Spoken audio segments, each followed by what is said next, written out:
Oi, eu sou a Ximene e hoje eu tô aqui para contar um pouquinho da minha história.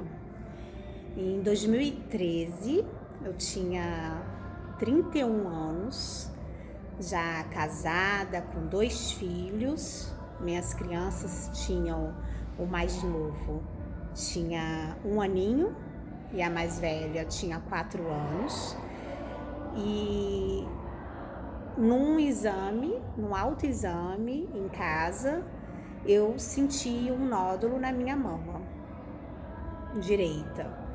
E assim, confesso que não pensei no pior. Senti que tinha algo diferente. E aí a gente fala, né, sobre a importância, né, do autoexame, a importância da gente se examinar sempre. E eu falei com meu esposo, né? Eu falei assim, olha, senti alguma coisa diferente na minha mama. E ele ficou bem preocupado, falou assim, Ximene, marca logo um médico. Mas eu liguei tentando marcar um mastologista e eu só consegui marcar para um mês depois, mesmo tendo plano de saúde, porque eu não era paciente nova. E aí, como meu esposo ficou muito preocupado, eu pensei em ir na minha ginecologista para poder ela adiantar o pedido de exames, para poder ver, né? E quando eu fui nela, ela me examinou e ela falou assim, Ximene, realmente tem aqui um nódulo, mas acredito que seja só um nódulo, pode ser ducto mamário entupido, tinha pouco tempo parado de amamentar, meu filho mais novo estava com 1 ano, né? E ela falou que podia, achava que era assim um ducto mamário entupido. Mas aí ela passou, né, a ultrassom, e ela mesmo faz ultrassom. Então eu voltei nela e ela foi fazer a ultrassom em mim. Como ela é minha médica, eu tive meus 2 filhos com ela começou conversando muito comigo na hora de fazer o exame. Mas no momento que ela passou o sensorzinho no nódulo, ela parou de conversar, ficou muito séria. Falou assim, Ximene, nódulo que você falou, né? Eu falei, sim, é. Aí ela ficou pra lá, pra cá, com o sensor, e eu fiquei já meio preocupada. E ela, quando terminou de fazer o exame, eu fui e falei assim, doutora, e aí? Aí ela falou assim, Ximene, não é um cisto e não é nenhum ducto, né, entupido. É um nódulo realmente e a gente vai ter que investigar mais, vai ter que fazer outros exames pra gente ver melhor. E eu já saí dali assim, um pouco preocupada. Quando foi uma semana, praticamente depois que ela fez a ultrassom em mim, chegou a consulta com a mastologista que eu tinha marcado um mês atrás, né, de quando eu tinha sentido o nódulo. E aí eu fui na mastologista, levei o exame de ultrassom e, assim, quando ela olhou o exame, ela foi muito sincera comigo e ela falou assim, muito feio a cara desse nódulo, não gostei. É cirúrgico, daqui um mês quero estar te operando no máximo e vamos fazer os outros exames para ontem. Aí a mastologista me passou, né, mamografia, ressonância, biópsia, e ela falou assim, olha, quero para ontem. E eu saí da consulta assim, cabisbaixa, bem assim, pesada, né, com aquela possibilidade. Porque até ali eu não estava acreditando que podia ser um câncer de mama. A gente sempre acha, às vezes, que vai acontecer com outras pessoas, não com a gente. E, assim, a mastologista foi, assim, uma mão de Deus na minha vida, porque, assim como ela falou que tinha que ser para ontem, ela mesma agilizou meus exames. Eu fui nela numa terça-feira. Numa quinta-feira, Eu fiz a mamografia, a ressonância, na mesma semana. E na sexta-feira eu já estava dentro do consultório, ela fazendo a biópsia, com um patologista dentro do consultório. E ele já fazendo o exame. Quando foi na segunda-feira, ela já me deu o resultado que era maligno e que era um câncer muito agressivo, que eu precisava fazer, né, a quimioterapia, fazer a cirurgia. E assim, foi assim um baque muito grande a notícia. Você recebe como uma sentença de morte. E é algo assim que só Deus sabe, né? Os dias que eu, meu esposo, toda a minha família passamos. Eu confesso que, assim, nós somos cristãos e a gente, assim, tem a certeza da salvação, tem a esperança da salvação. Mas mesmo assim, é muito difícil a gente lidar com a possibilidade real da morte. E eu fiquei muito preocupada com os meus filhos, preocupada de como que eles iam ficar, que ninguém ia criar como eu ia criar. E a gente fica, né, realmente sem chão, sem chão. E assim, foram dias assim de muita oração. E eu vou dizer para vocês que ela marcou minha cirurgia e realmente foi assim, questão de 30 dias do dia que eu fui nela. Foi tudo muito rápido, muito rápido, muito rápido.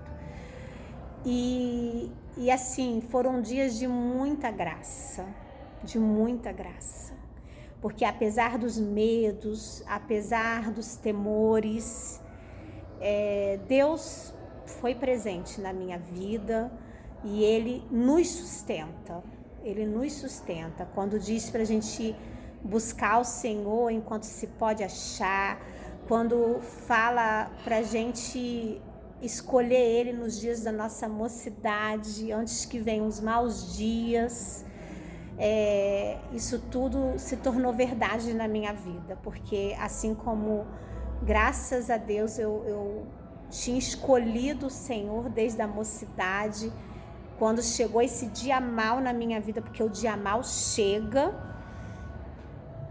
Ele foi um Deus Emanuel, Ele foi um Deus comigo. O Deus conosco foi assim muito real na minha vida, na da minha família. E mesmo com todos os temores humanos, não faltou paz, não faltou paz. E a verdadeira alegria, ela foi a minha força. E muitas vezes quando eu assim ficava com muita vontade de chorar, meu esposo pegava o violão, começava a tocar um hino, e aquilo trazia muita alegria ao meu coração, trazia assim paz. E a gente foi passando, né? Eu recebi do Senhor aquela palavra que diz: basta cada dia o seu mal. E foi dessa forma que a gente viveu. Cada dia a gente vivia o mal daquele dia, sem pensar muito no que estava pro outro dia. E aqui tem uma luz automática, né? Tem hora que ela apaga, acende, perdão. E aí, o que acontece? A gente realmente tivemos assim segurança no Senhor, segurança mesmo. E a gente foi passando cada dia vivendo um milagre. Eu me lembro que eu fiquei muito preocupada porque a gente, mesmo com plano de saúde, a gente teve alguns gastos extras, a gente teve algumas surpresas de coisas que o plano não pagaria. E para o plano pagar, eu tinha direito, mas para o plano pagar, teria que entrar na justiça. E a gente não estava com tempo de entrar em justiça. E quando a gente tem uma doença, quando a gente tem uma questão de saúde, que é uma questão de vida ou morte, a gente não tem como ficar pensando em gasto, em valores, né? A gente pensa assim, é a vida. Então, assim, meu esposo ficou muito inquieto, muito preocupado de como que ele ia dar conta das coisas que eu ia precisar. E ele ficava assim, querendo que não me faltasse nada, como esposo, né, provedor, ele tinha aquele peso em cima dele. E eu conversando com a minha irmã, falei assim, minha irmã, eu tô tão preocupada, né, com a questão do Tiago ficar assim, com esse peso, com essa preocupação, além do que a gente está passando já, do medo que ele tem de perder a esposa, a mãe dos filhos, ele ainda tem essas preocupações financeiras. E tem coisas que a gente não tem mesmo dinheiro. E aí a minha irmã foi e falou assim, que ficou com aquilo no coração e veio no coração dela uma forma de nos ajudar. E aí ela pensou de fazer uma rifa.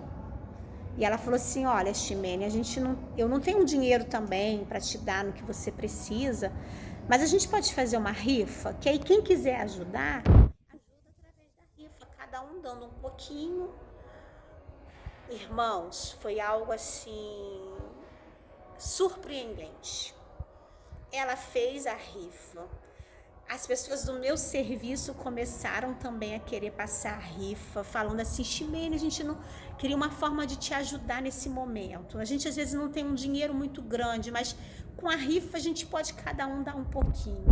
Eu sei que elas passaram para o hospital inteiro que a gente trabalha.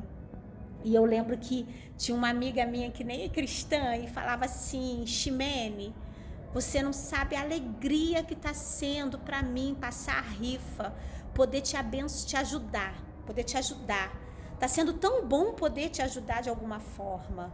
E eu lembrei daquela palavra que diz, né? Aqueles que te abençoarem serão abençoados. E eu vi as pessoas me abençoando e se sentindo abençoadas. E, irmãos, eu não sei dizer, não sei explicar, mas o dinheiro brotou dinheiro, brotou. Eu nunca tinha visto aquilo na minha vida, porque assim, além das rifas, várias pessoas, amigos que a gente não via há muito tempo, ficaram sabendo e iam na nossa casa, chamava meu esposo e assim, dava um dinheiro na mão do meu esposo, assim, falava, abre a mão, aí dava o dinheiro, falava, fecha a mão e só abre lá dentro. E meu esposo, quando entrava dentro de casa, que abria, era dinheiro, e falava assim, Ximene, fulano teve aqui, olha o dinheiro que ele deixou comigo. E assim, vários amigos fizeram isso. Eu não vou saber explicar, mas foi um milagre que a gente viveu. O dinheiro brotou. Para vocês terem uma ideia, irmãos, foram 11 mil reais que brotou, que eu não vou saber te dizer de quem veio, e que nós recebemos. E eu falei assim, gente, eu não vou precisar disso tudo. E aí um tio meu que é pastor falou assim, Ximene, se Deus está dando, significa que você vai precisar. Você recebe que vai ter um lugar para usar. E realmente, nós usamos. Até assim, quando eu precisei de cabelo, o dinheiro serviu para tudo, para os mínimos detalhes. Foi algo assim surpreendente. Foi tipo de exame que eu precisei fazer, que o plano não pagava. Eu fiz uma mastectomia e fiz uma adenomastectomia na mama que não tinha nada, mas porque a possibilidade de eu ter alguma coisa depois de uns 10 anos era muito grande, eu sou muito nova. E aí a minha doutora indicou e a gente achou por bem fazer, e essa cirurgia o plano não pagava, porque era uma mama sadia. E aí eu fiz a reconstrução imediata, que na época era novidade, a Angelina Jolie tinha acabado de fazer. Aí aqui no Brasil ainda estava sendo aprovado dos planos de saúde pagarem, e com isso era um processo, eu teria que esperar muito tempo, e eu não tinha esse tempo para esperar, e aí a gente pagou com esse dinheiro. Assim, foi tudo provisão realmente de quanto a gente precisaria, que a gente assim não tinha noção de quanto a gente precisaria. E aí a gente veio no primeiro processo, que foi a cirurgia, e eu fiz a cirurgia e graças a Deus correu tudo bem. Depois eu fiz quimioterapia, precisei fazer a quimioterapia. Eu lembro que antes da cirurgia, que foi quase assim 30 dias corridos esperando no processo, processando na cabeça junto, Deus sabe que faz, que a gente precisa de um tempo para processar, que a gente fez uma mini vigília lá em casa, só com pessoas mais íntimas e que chamei só aquele povo do fogo, né? Aquele povo do fogo. E a gente orando, e aí teve um momento na vigília que eu fui pedir, falei assim, gente, eu sei que tem alguém que saiu de casa no coração de fazer uma oração e que tem fé de eu ser curada. Eu tenho essa fé junto, eu quero que você ore. E aí, um primo meu levantou a voz em oração. E assim, quando ele estava orando pela minha cura, irmãos, eu creio que Deus podia me curar e eu não precisaria passar por nada, nem por cirurgia, nem por quimioterapia. E quando ele estava orando, eu me vi dentro de uma fornalha de fogo. E eu entendi que eu precisava passar pelo processo, que eu precisava entrar na fornalha, mas que o quarto homem ia estar comigo e que eu ia sair de lá sem cheiro de fumaça. E quando o meu primo disse amém, eu falei para ele, meu primo, eu creio que Deus pode me curar, eu recebo, mas eu não vi isso. E eu entendi que eu preciso passar pelo processo. E foi exatamente o que aconteceu. Eu fiz a cirurgia, logo após, né, depois de um tempo que a gente recupera da cirurgia, eu fiz quimioterapia, fiz a vermelha, perdi cabelo, fiquei carequinha. Eu vou tentar mandar uma foto pra Rita. Fiquei careca. Eu fiz a branca, que você fica com muitas dores. E assim, em todos os momentos Deus foi conosco, Deus nos sustentou. E graças a Deus, desde 2014 eu fui curada por Deus através do tratamento. E eu faço acompanhamento todo ano, não tenho mais nada. O meu cabelo cresceu de novo, olha só que bênção, gente. Deus é fiel. Quem me conhece hoje não diz o que eu passei, porque eu não fiquei com cheiro de fumaça, não fiquei. E Deus é fiel, Deus é fiel. Deus não nos faltou em nada, em nada. E muitas vezes alguns amigos, até família, ia me visitar e falava assim, Ximene, eu vim tão triste te visitar e tô saindo diferente, tô saindo alegre e leve. Eu não sei como que você tem tanta alegria, mas não era uma alegria que vinha de mim, era uma alegria que vem do Senhor, porque a nossa alegria, a nossa paz não depende das circunstâncias, e eu pude viver isso. E realmente, numa circunstância muito ruim, e né, quando nos falta saúde, a gente vê que a gente não é nada, mas não me faltou paz, não me faltou alegria. E eu sou muito grata a Deus por isso, muito grata. Meu esposo e meus filhos não estão aqui comigo agora, tô gravando o vídeo rapidinho. Mas assim, nós todos somos muito gratos a Deus, a gente não tem palavras para agradecer a Deus. É muito bom servir Ele. Nós não estamos livres das coisas desse mundo, assim, não estamos livres de enfermidade, não estamos. Mas assim, ter Deus faz toda a diferença, ter Jesus faz toda a diferença, né? Faz com que a gente realmente alcance as vitórias, apesar de passar pelas lutas. Obrigada por me ouvirem, por ouvir a minha história, um pouquinho da minha história, e Deus abençoe. Ai meu Deus, a luz. Deus abençoe todos vocês, tá bom?